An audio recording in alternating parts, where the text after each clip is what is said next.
এবার মসজিদের ইমাম সাহেবকে রাজকীয়ভাবে বিদায় জানিয়েছেন নাটোরের এলাকাবাসী। একটানা ৩৫ বছর ইমামতি করার পর খুশিতে কেঁদে ফেলেছেন সেই ইমাম সাহেব। ইতিহাসে ইমামকে এরকম রাজকীয়ভাবে বিদায় এই প্রথম বলে জানিয়েছেন এলাকাবাসী। গত শুক্রবার ১২ই জুলাই পৌরসভার কাচারিপাড়া মহল্লায় সকাল থেকেই ইমাম সাহেবকে বিদায় দেওয়ার নানা রকম আয়োজনে ছিলেন এলাকাবাসী। ফুল দিয়ে সাজানো হয় ঘোড়ার গাড়ি, আয়োজন করা হয় প্রায় ১,০০০ মুসল্লির খাবার। জুম্মার নামাজের পর ৭২ বছর বয়সী ইমাম সাহেবকে ঘোড়ার গাড়িতে তুলে বিদায় জানান এলাকাবাসী।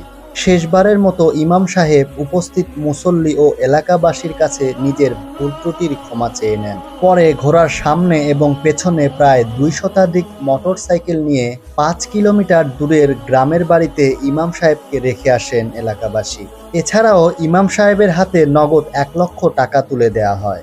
বিদায়ী ইমাম সাহেব মোতালেব হোসেন বলেন, ১৯৮৯ সাল থেকে এই মসজিদে ইমামতি করে আসছি। ৩৫ বছরের বিদায় বেলায় এত ভালোবাসা ও সম্মান দেয়ায় আমি সত্যিই অনেক খুশি হয়েছি। আর এমন আয়োজন প্রতিটি মসজিদে করা উচিত বলে আমি মনে করি। প্রিয় দর্শক, ভিডিওটি বেশি বেশি শেয়ার করুন যাতে করে সকল জেলার মানুষ দেখতে পারে। আর এতে করে যেন প্রতিটি মসজিদের ইমাম সাহেবদের বিদায় দেওয়ার জন্য এমন ব্যবস্থা করা হয়।